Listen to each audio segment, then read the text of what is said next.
Have you ever lamented the fact that your kids don't seem to respect you the way you feel that they should, or that they don't accept your guidance or authority the way that you did your parents? Well, what are the root causes of respect in a parenting relationship?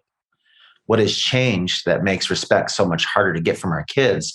And what exactly can you do today to start earning your children's respect without resorting to yelling, hitting, or intimidation? This week on Just 7 Steps.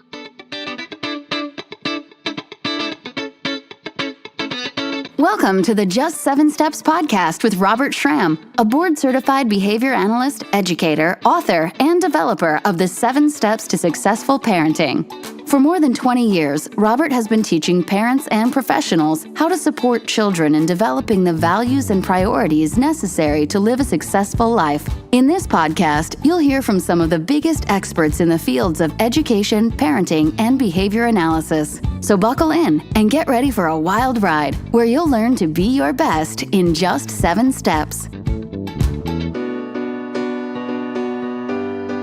Hi, my name is Robert Schramm. I am a behavior analyst, education specialist, author, and dad. And I'm also the developer of the 7 Steps to Instructional Motivation. Each week, I provide you with helpful information based on the Just 7 Steps approach. So if you haven't already subscribed to my YouTube channel, take a second, do it right now. You'll be glad that you did. Welcome to the next exciting episode of the Just 7 Steps podcast. In today's episode, we're going to delve into the topic of respect. What is respect? How is it earned?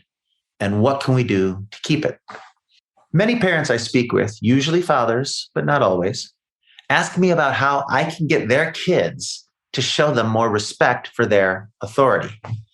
They believe that respect is important in a parent-child relationship, but they don't know how to get it. And all their attempts to develop better respect have fallen flat or just plain failed. So today I'm going to spend a little time with you, and we're going to go through the definitions of respect, talk about the history of how respect was earned in parenting relationships in the past, and what you can do now to be able to develop or earn that respect that you so desperately require from your children. Let's start with a couple of basic definitions. First, the definition for authority. What is authority? Who has it? Or who should have it in a relationship to a child?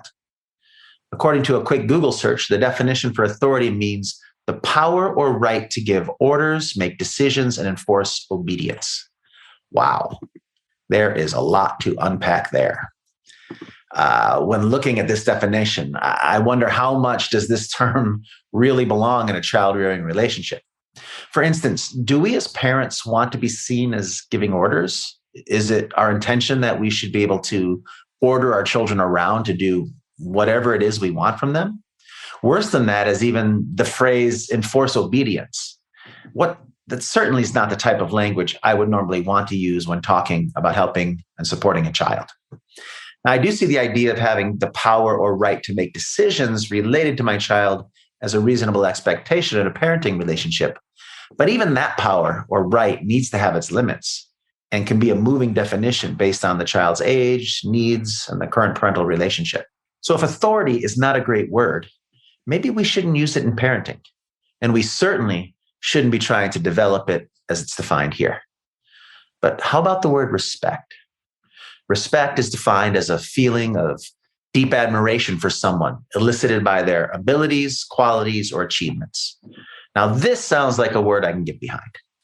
If you want me to help you to earn your child's respect, this is something I'm comfortable with because it is a process of helping you to demonstrate to your child your value as someone deserving of admiration, elicited by your abilities, qualities, or achievements. Secondarily, it is defined as having a due regard for someone's feelings, wishes, rights, or traditions. Again, this is something I could see myself helping a parent earn from their child. I mean, who wouldn't want their kids to have a high regard for their parents' feelings, their wishes, their rights, or their traditions? So let's move ourselves away from the discussion of developing demanding authority and focus on the development, or as I like to call it, the earning of respect. The problem with respect is that it's best served when it truly is a two-way street. Giving someone respect often is the fastest way to earn their respect. But with the power dynamic and the experience differences in a parent-child relationship, we're likely going to have to do more than just give respect to our child in order to get it. Respect for them is important, especially when considering the second definition, having a high regard for their feelings, wishes, rights, or traditions. I mean, the more we can demonstrate that we care about our kids and what's important to them, the more they will likely demonstrate care for us and what's important to us. But there has to be more involved here than just that, because many of you have shown great respect for your kids and their wants and desires, but haven't been seeing that respect reciprocated. So what more does it take? Well, let's look into the past a bit to see how our parents or grandparents used to gain control over our behavior in previous generations. It wasn't uncommon for parents of yore to use anger, physical intimidation, and even physical pain as a way to gain and maintain control over their kids' behavior. Moms would often use the line, "You just wait till your dad gets home." And you knew that that meant there was going to be some yelling, chasing, and possibly the introduction of a switch or a paddle. I remember that my own mom, who seldom resorted to violence, was once so frustrated at my behavior that she told me to go upstairs and wait for her. She came up and she put me over her knee and she spanked me. I think I was maybe 10 at the time. And I remember looking back at her with a smile on my face. Like, do you really think that this hurts me? I remember the concern in her eyes when she realized that she had played her trump card and that it was no longer going to work. But even if it did still work, is that really what we want our kids to do or to deal with? Do we want them to behave out of a fear of physical violence from us? Maybe that sort of discipline seems to have worked better for you than what you and your spouse are getting from your kids now.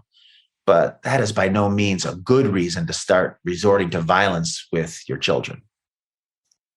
I've even recently seen so-called parenting experts recommend not hitting your kids necessarily, but a little light spanking to get your point across.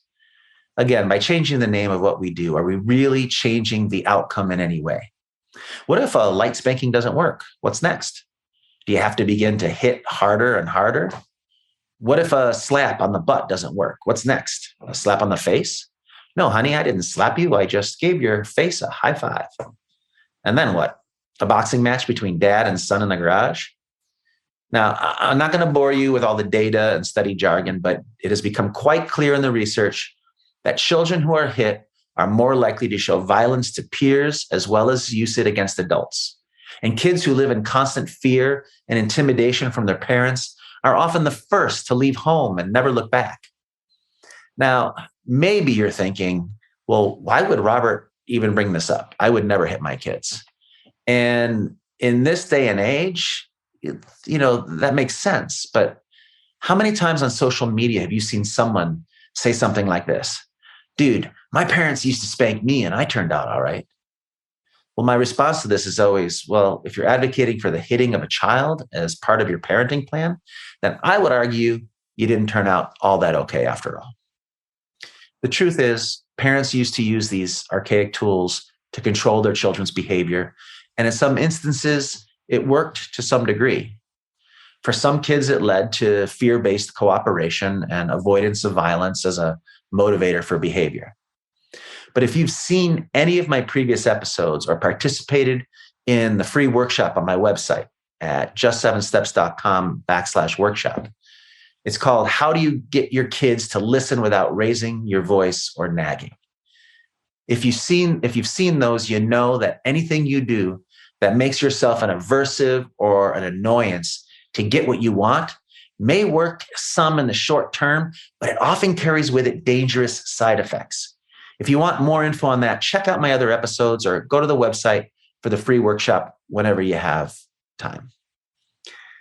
But if you can't scare, hit, spank, or intimidate your kids into making good behavior choices, well, you can, but you shouldn't. Then what should you do? That's such a good question. I'm so glad I asked it. Well, let's consider what principle of behavior we're actually talking about when we try to reduce behavior through yelling and hitting. I'll start us off with a definition. Anything that happens after a behavior and reduces the future use of that behavior is considered a punisher for that behavior.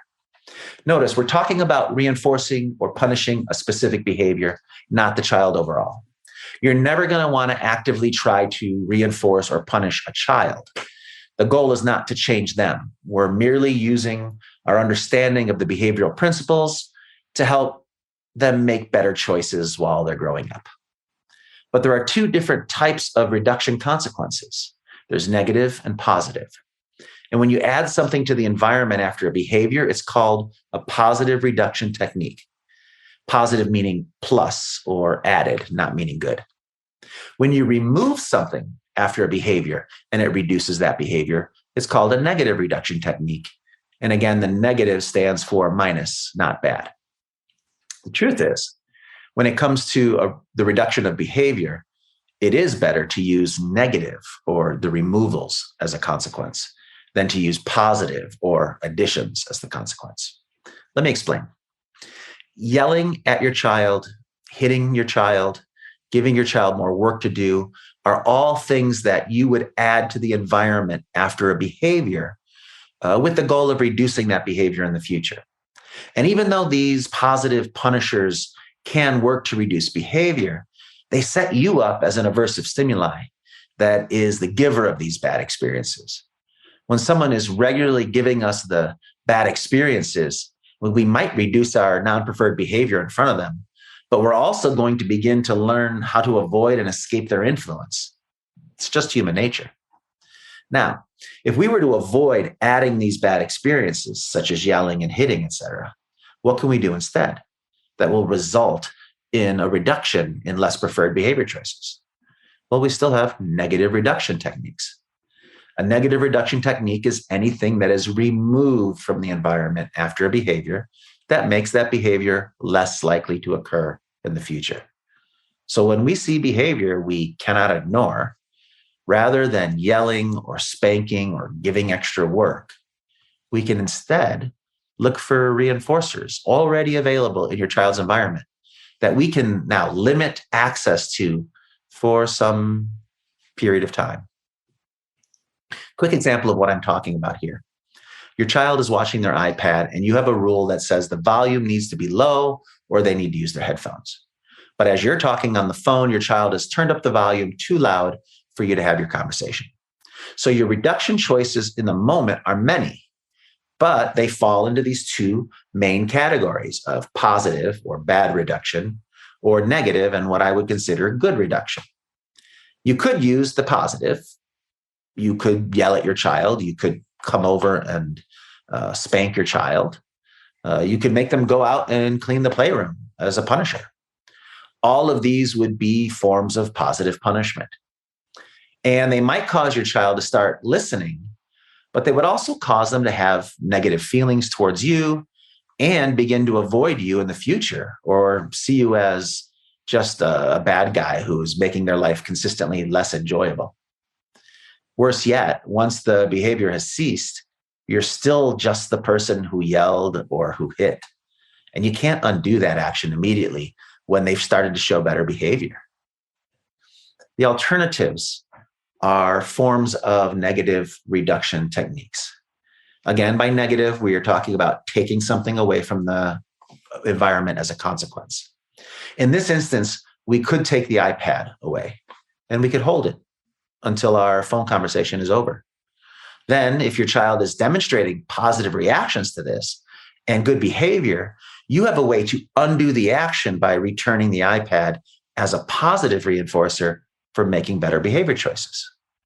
And with that, you can give them a reminder of why it was taken in the first place. Now, it is true with negative reduction techniques, you are still an annoyance, who is the one taking the item away from your child. But you are also in the position to be able to give it right back as soon as behavior improves. And it gives them more reasons to want to continue to engage with you positively out of a desire to have the reinforcer returned.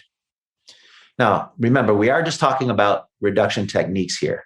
But it's important to keep in mind that the more we can work with reinforcement and focus on building behavior we want to see, the less likely we will need to be focused on these reduction type techniques. But again, there are many very clear and obvious reasons why you would choose negative or the removal of reinforcement procedures over ones that add punishers like hitting, yelling, or intimidation. But even without the scientific or behavioral principled reasons, morally, there should never be a reason why you would have to hit a child. And if your goal is earning their respect, hitting truly cannot ever be an option. I think that really is all I should have to say about that. So let's move on. So if we're not going to use positive punishers in our attempts to get our kids to stop making lesser behavior choices, then what are we going to do? And how does that lead us to, or lead us back to, the idea of earning their respect?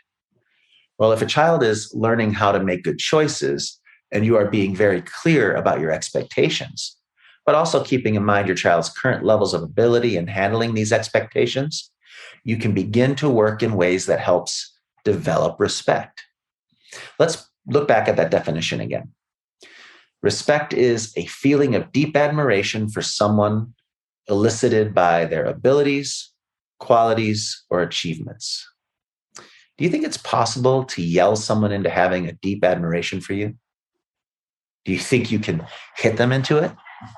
Well, obviously, we have to figure out where feelings of admiration come from. The people that I admire are people who have achieved things that I'd like to achieve, or show qualities that I'd like to possess, or show me respect by treating me kindly and having a due regard for my feelings, wishes, and rights. So if I want a kid to respect me, I have to demonstrate qualities that they would like to possess and achievements they would like to achieve. And I have to show them that I have a due regard for their feelings, their wishes, and their rights as well. A lot of this sounds just like being a good person, being an interested person, caring about more than just what I want from them in the moment. Showing the child that I'm fun, easy to be around, and someone who demonstrates the abilities I would like to see them begin to demonstrate. I have to be someone whose main focus is on building positive interactions and the offering of reinforcement. And I can't be someone who focuses solely on abolishing behavior that I see as inappropriate or bad. In any approach to parenting or education, you have to see the child as a unique individual human being and not just someone that you're trying to get things from. If your goal is to be strict and consequent in every possible behavior issue, but you only notice the negative behavior and not all the positive things your child is doing, you're going to lose their respect. And on the other hand, if you're someone who wants to always be liked and are unable to set and maintain important boundaries, you'll likely lose the child's respect as well. Like anything in life, the development of respectful relationships with your kids, it's going to require balance. It will need you to be firm and follow through at the right times, but also open and understanding of your child's goals, their needs, and their desires. One thing is for sure, if you're not likable, you will truly never be respected. However, if you're not able to follow through and be contingent, you're probably going to befall the same fate. One has to have the ability to remain positive and fun as an influence, while also being able to set boundaries and, when necessary, show the fortitude to stand by your convictions, even in the face of some potentially angry backlash. The best way that I have found to do this is by following the 7 steps to instructional motivation. It pushes you towards a focus on the positives and giving reinforcement to behavior that you want to see more of. It teaches you a clear and uncomplicated set of guidelines about how and when to give instructions to your kids, and then teaches you how to follow through without the use of negative reinforcement or positive punishers like nagging, yelling, or hitting. If your goal is still to establish your authority over your kids, meaning the power or right to give orders or demand obedience, then I'm probably not the guy to help you. Not by those definitions that we discussed here today. Why would you want your kids to blindly listen to everything you or anyone else says to them? The goal is to earn their trust and respect, and then to allow that respect to be the reason why you can help guide and support them in all of their learning and behavior development. If I'm going to focus on developing respect, I'm going to make sure that I give respect. I'm going to focus on the behavior I want to see over the behavior I want not to see. I'm going to avoid using those positive punishers that will push my child away from me. And I'm going to follow through with my expectations using the removal of unearned or forfeited reinforcement whenever necessary to make my point.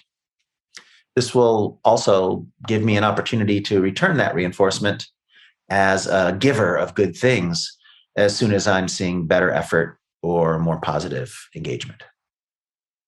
Okay, so I'm going to end this episode with another story about my own childhood. Remember I told you about the time my mom tried spanking me and it did go her way?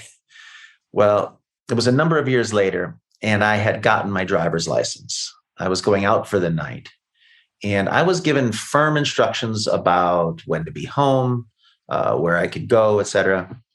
And at one point, my mom stopped and looked at me and she said, "I'm so glad you have the ability to drive now."